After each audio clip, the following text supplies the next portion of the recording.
Is it possible to create a flat belly without exercise? I'm here to tell you yes, and I've got the 7 steps. I'm going to take you through each one of these steps. Like Hannah, where she dropped 13 inches her first 21 days of following a gut-centric menu. Again, don't worry, I'm going to take you step by step how you can create your own gut-centric menu. Like Brooke, that dropped 25 inches and 24 pounds in the first 21 days that she followed a gut-centric menu. Hi, my name is E-Lutz, and I specialize in helping frustrated individuals create their best active, fit version of themselves through mindset, nutrition, and fitness coaching. Today's going to be the nutrition coaching for you. So step number 1, you're going to be decluttering your living space. What's that mean? What's that look like? It looks like clearing out your kitchen countertops. It looks like going into your pantry and any of the junk, the stuff that you know is poofing you up, get rid of it for now. I'm not saying forever, get rid of it for now. And your fridge, anything that's not supportive. I go into some of my clients' homes, I'll walk into the fridge and there's food that's been expired for over 3 years. So open up the fridge, pull out all the food. Just keep in there, food is going to be supportive to this menu I'm about to show you how to create. So step number 1, you're going to declutter all the junk from your home, your workspace. If you have non-supportive foods at your workspace, get rid of it for now.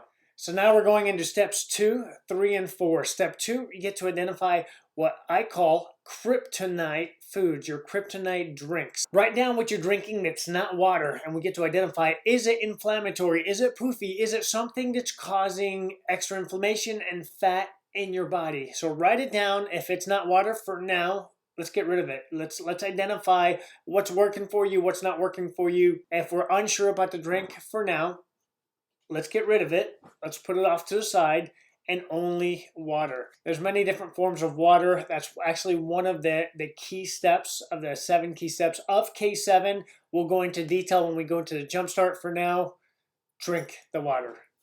Moving on to step number 3, we're identifying what bad food. So if we heard this is good for me, this is bad for me, what you know already that's not good for you, that's bad for you, what's around.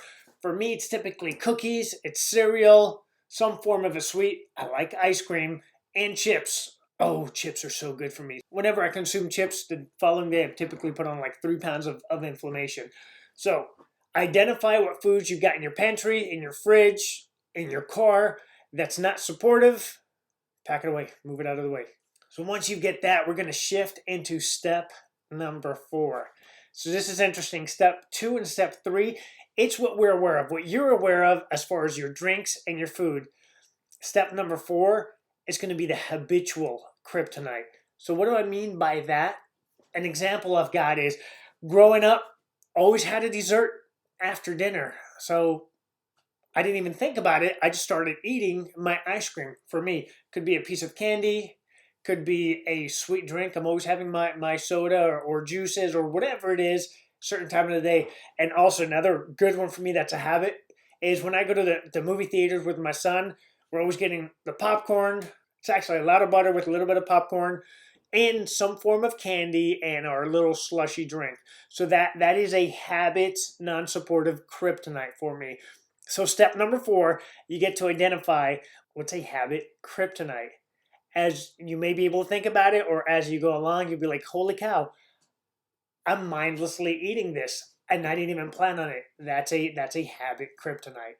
And step number 5 is identifying the addictive kryptonites. That's the example would be I'm driving home or I'm driving to work and I'll go out of my way into a store or a drive-through and I'll order or buy a food and not tell my wife about it. So you're not telling your spouse about this addictive kryptonite. That's the one that everybody's sleeping and I know it's not good for me and I eat it anyway.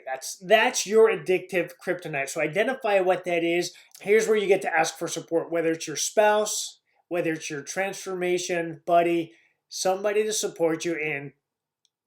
I feel that I'm addicted to this type of kryptonite. I need your support in keeping it away. So in review here, step number 1, declutter the junk in your home and your workspace. Step number 2, eliminate all the liquids except for the water, so your liquid kryptonite. We know that sodas are kryptonite. And this is how you're going to build your gut-centric menu to where you can flatten out your stomach without having to do the additional exercises. Like Kim, who hasn't changed her fitness routine at all and is down over 30 inches and 16 pounds. Moving on to step number 3, eliminate the convenient kryptonite. What's around me, just that I can easily grab, I see it, I want to eat it, eliminate that. Step number 4, eliminate the habitual kryptonite. So as you move along with the day, you'll realize, oh, this is a habit. I get to shift that. Step number 5, the addictive kryptonite. So now we move on to step number 6. So step number 6, now we're going to be able to put it all together, all the stuff, all the foods that are going to help reduce the inflammation, burn the fat, and stimulate that muscle growth to where you're toned and you're tight. So step number 6, you're going to be using the K7 principles. It's the 7 key nutrition principles. There's a PDF. Just click on that link and you'll be able to get the iBrochure that will show you what are these 7 steps. What are these key principles that I can apply to my menu. And you'll be able to see the results like Norma, who dropped over 60 pounds and reversed her type 2 diabetes. So in step number 6, you'll download the PDF. It's an iBrochure that has the 7 key principles. You can apply that to the menu. You're going to build 4 to 6 meals per day.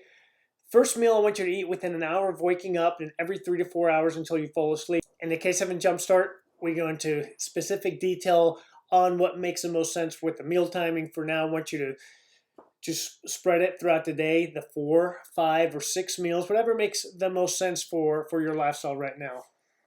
And foods that you know that are superfood, such as we've heard about it, the spinach, the kale, the berries, the acai, the strawberry, apples, pears, real food, put that into your menu. So build it into those meals as you're putting it through your first meal, your second meal, third meal, fourth meal, and moving on. Now you've identified the kryptonite food that inflames us, that creates excess fat in our body, getting rid of those kryptonite foods, putting together the superfood, splitting it up to between 4 and 6 meals for the day. Now, step number 7, you actually get to live it. You get to apply it. Follow this menu that we're going to be putting together, and I want you to track the progress of your body. You'll be shocked, surprised, pleased to see that within the first 72 hours, you're going to notice a significant difference. So make sure before you start, you measure the circumference of your waist. That's what we're talking about here, is tightening up that belly, the waistline. Measure your waist, measure your belly, weigh yourself each morning so you can identify what's working for me, what's not working for me. The example is, I'm highly allergic to beans. Many studies show that there's great benefits and it's a superfood, but for me, highly allergic, so I get inflamed. My throat actually closes up, my hands poof up, my face poofs up, so I'll be able to track and identify, oh, that's a kryptonite food. And then you'll write down and adjust your menu on what are my superfoods, what's my kryptonite food. Track your weight daily and write down your foods. Journal what works for you and what's not working for you. So reviewing step number 7, measure the circumference of your waist and your stomach so we can see what changes you've had after 7 days, 14 days, 21 days of following your gut-centric menu. Track your weight each morning after you wake up. Use the restroom. You're looking for consistency here. And there's excellent skills that digitally track your weight and actually your body composition, a lot more data as well. And it goes into an app where you can see your trends. As you're weighing yourself, use the weight and measurements as a guide. It's not your self-worth. This is a way so you can see what's working, what's not working. It's your GPS. It's going to give you a guide on what direction am I going. Journal all the meals that you eat, again, so you can identify what's working for you, what's not working for you. Keep what's working, discard what's not working. I'd invite you to put a page of what's not working foods, your kryptonite foods, so you can quickly refer back to, oh, there's high probability of inflammation, poofiness, excess fat when I consume these foods. And write down the foods that you feel full. There's going to be certain food combinations where you're like, I feel content, I feel satisfied. Write that combination down, track it all, so it's something that you can come back to in the future and say, you know what, these days totally worked for me. I can duplicate this again. You're going to do fantastic. I know you can do it. Follow these 7 steps. hop into the private Facebook page. I've got a link down below. Let me know how you're doing. I'm going to send you some additional tips that will make creating this menu very easy for you. Just look out for those emails.